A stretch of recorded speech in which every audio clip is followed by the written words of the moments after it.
Hello friends, welcome back to our channel Learn with Nishman. So we were doing the interpretation clause of Evidence Act, that is section 3, and in it the next definition that we are going to discuss is of relevant fact, right? What is actually included in relevant facts, right? Section 3 is not defining relevant fact. They are just giving linking and connection of the facts. So relevant fact is a subjective concept बच्चे. Suppose करिए this is fact 1 and this is fact 2, right? So fact 1 will be relevant only when it is connected with fact 2 in one of the manners provided in section 6 to 55. जो अभी हम बच्चे आगे discuss करने वाले हैं section 6 to 55, अगर उनमें से आपको लगे कि फैक्ट 1 जो है फैक्ट 2 से इन टर्म्स पर रिलेट करता है, किसी भी सेक्शन में अगर आपको लग रहा है वो इस सेक्शन के अकॉर्डिंग इससे रिलेट कर रहा है, then that fact will become automatically relevant one, right? So one fact is said to be relevant to another when one is connected with other by any of the ways referred to in the provision of relevancy of the fact given in section 6 to 55. तो बच्चे एक example है, ए ने B को सी को मारते हुए देखा, राइट? बी सी को मारा था तो ए ने बी को देख लिया, बट इससे पहले ए ने क्या देखा था? बी को मार्केट में गन खरीदते हुए भी देखा था. तो यस, ये कहीं ना कहीं रेलिवेंट फैक्ट है as it is connected to the event. Okay, A murdered B. Okay, एक एग्जाम्पल देखते हैं हम. सो रीजनिंग क्या हो सकती है? There was a quarrel between A and B previous day. Is here quarrel a relevant fact? What do you say? देखिए बच्चे, सेक्शन 8 जो होगा जब हम रीड करेंगे तो सेक्शन 8 में देखिएगा, quarrel yes constitutes motive for commission of an offence. Quarrel कभी भी हमारा मोटिव बन सकता है कोई भी स्टेप लेने का. तो it is included in section 8 and section 8 comes between 6 to 55. Therefore yes, quarrel is a relevant fact, right? So any fact which constitutes motive for the same fact, it was relevant. Quarrel is connected because it constitutes motive. Quarrel is relevant because it somewhere creates motive of doing an act, like here murder. So yes, it is a relevant fact. Now for say A killed B and on spot where B was killed, lot of blood was found. ठीक है बच्चे, ए ने यहाँ पर B को मारा और ये जो प्लेस था यहाँ पर बहुत सारा ब्लड था, एंड ऑल्सो इट वॉज, जो ड्रेस थी बी ने पहनी हुई थी, इट वॉज टॉर्न, फटी हुई थी. So many things were scattered there. How are these facts relevant?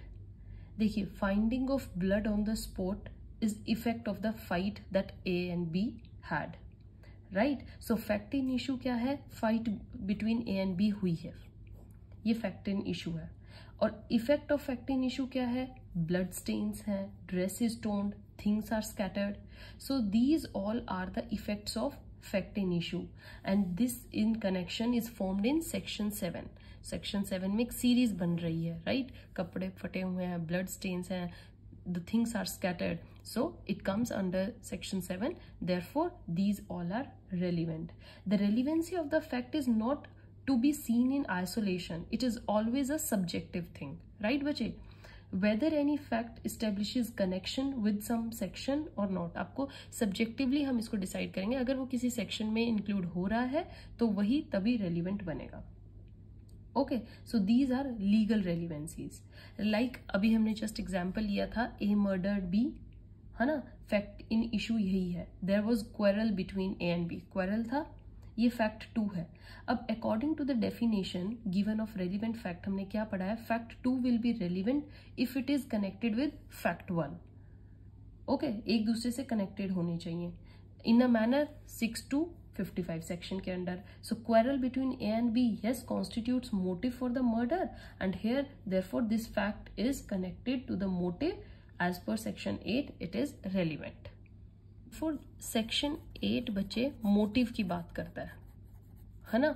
Facts which shows या constitutes motive for the fact in issue are relevant facts. Okay, like upon death of B A will get some property, ये एक fact है. Okay, और ए क्या कर देता है, A kills B. Fact in issue क्या हुआ, ए किल्ड बी. अब आप बताइए कि A will get that property, ये रेलिवेंट फैक्ट है कि नहीं. Now this facts create somewhere motive कि मेरे को प्रॉपर्टी मिल जाएगी, right, that A kills. So this fact is relevant. A murdered B and fact in issue is A killed B. तो आपका फैक्ट इन इशू क्या बन गया, ए will get property if B dies. So property here constitutes बच्चे motive. Therefore, it is relevant fact. Since it is provided in Evidence Act, it is legal relevancy. As per the definition of relevant fact, under Section 3, a fact will be relevant only if it is connected with some other fact that is connected with fact in issue or relevant fact in a suit or proceeding. Right? Suit और proceeding होनी चाहिए बच्चे. उसके बाद हम check करेंगे वो एक दूसरे से connected है कि नहीं in any manner, and then we will see whether it is relevant or not. Provided section 6 to 55 के अंडर ही होना चाहिए. I'm saying it, ठीक है, तो pay your all attention. Now this relevancy is the subjective concept and fact cannot be relevant in isolation. It is always that its connection with some either facts has to be examined. Since the various legal connections to be established, relevancy has to be provided directly in Evidence Act itself. Right बच्चे, it is called legal relevancy. अब आप देखिएगा क्या होता है, दो तरीके की relevancies होती हैं. It's a logical relevancy, कि आपको लग रहा है yes logical है ये बात, and in it comes the legal relevancy. Okay, so whenever an incident happens, there is always some proceeding or subsequent act. होता ही है बच्चे, या तो आप पास्ट का कोई एक्ट देखते हो या उसने जो नेक्स्ट स्टेप लिया है वो एक्ट करते हैं या वो चेक करते हो. Whenever it's logically connected with the incident, तो ये logically relevant हो जाते हैं वो. Like एग्जाम्पल ले लेते हैं, आज हमारे क्लास में सर लेट आए हैं, so there was jam on the road. This is logically connected thing. Okay, jam था इसलिए लेट हुए. A murdered, A told someone that, A का मर्डर हो गया बच्चे, ए मतलब खुद उसका मर्डर हुआ है और ए एक्स को कहता है कि मुझे इस पर्टिकुलर बंदे ने मारा है. तो ये एक लॉजिकली कनेक्टेड है, भाई वो मर रहा है और मरते हुए बात बता रहा है. Dead body found in the pond, examples दे रही हूँ मैं आपको. एक डेड बॉडी पोंड में मिलती है. पोस्टमार्टम में क्या हुआ है, पोस्टमार्टम में पता चला है that lot of water is in lungs. That is logical relevancy, right? Logically connected है, as person is found in pond. But what if postmortem में आता है not, water is not in lungs, no water in lungs. This shows that person not drawn, person drawn नहीं हुआ है, उसको मारकर डाला गया है. So this is also logically connected. Right, postmortem report जो भी है बच्चे वो लॉजिकली कनेक्ट करती ही है इंसिडेंट. अगर वाटर मिलता है तो हम समझेंगे डूब के वो आदमी की डेथ हुई है, अगर वाटर नहीं मिलता है तो we will move to the other part. Because one fact establishes trustworthiness of the another fact. Trustworthiness होता है, या तो हम जो चीज बिलीव कर रहे हैं वो बिलीव हमारे वो फेथ ट्रस्ट इंक्रीज हो जाएगा, या जो हम बिलीव कर रहे हैं उस पर जो ट्रस्ट है वो डिक्रीज हो जाएगा. Right? A killed B. Suppose A killed B. Now what A was having in breakfast? This is not a logical connection, right? Whatever he ate, it doesn't matter वो उसके murder से, ठीक है, उसने जो murder किया उससे वो बिल्कुल connected नहीं है. So this is not logically relevant. A and B fought while having breakfast. दोनों की breakfast के टाइम पे लड़ाई हुई. That is logically relevant. So out of all the facts logically connected with each other, right, the Evidence Act identifies various logically relevant facts and they become the legally relevant facts. जो logical है वही फिर legal बन जाते हैं. समझ में आया बच्चे? So it is not part, हम logical को ही legal मान लेते हैं. Okay, if fact is not logically connected then it shall not be legally relevant also. Okay, so practically Evidence Act has been broad and all logical relevant facts are included in legal relevant facts. तो both are equal things. वैसे तो इसका सब part है, but evidence act हमारा logical facts को, logically relevant facts को किसके इक्वल मानता है? लीगल रेलिवेंट फैक्ट्स के. ठीक है बच्चे? Alright. Now, relevancy is always examined in reference to fact in issue, relevant fact, and therefore it is subjective. Whenever a particular suit or proceeding takes place, there will be some facts which are the main facts होंगे, prime facts होंगे, right बच्चे? And some facts which are associated with the main facts, these other facts are connected with the main facts with each other in a logical manner. I told you, logically. So this connection that one fact is relevant to the another is connection, ये logical होना चाहिए, और इसको हम logical relevancy ही कहते हैं. Okay, whenever an incident takes place, there will be certain other incidents surrounding the main incident took place, right? These other incidents may be logically connected with the main incident or not. So जो logically connected होंगे, that connection is logical relevancy, और logical relevancy को ही हम क्या कहते हैं? Legal relevancy, right बच्चे? Thus it can be said that legal relevancy and logical relevancy as two concepts जो एक दूसरे को overlap करती हैं in any suit or proceeding.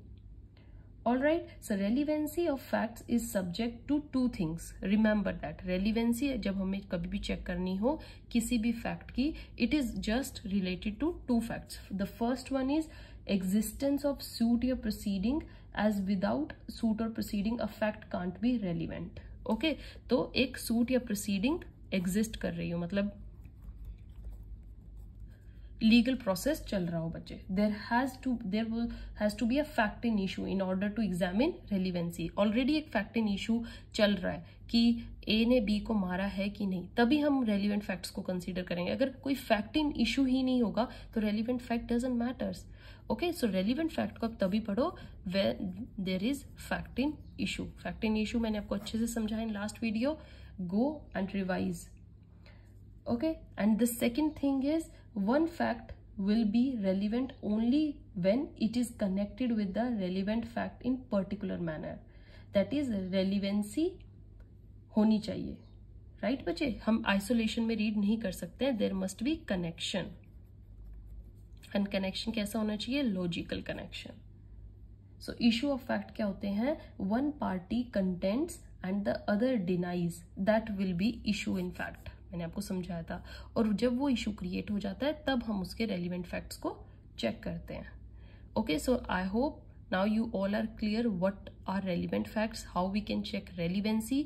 Next video just stay tuned because we are going to start the ways through which we can prove whether this fact is relevant or not. Means we are going to start section 6. Okay, till then, goodbye, thank you.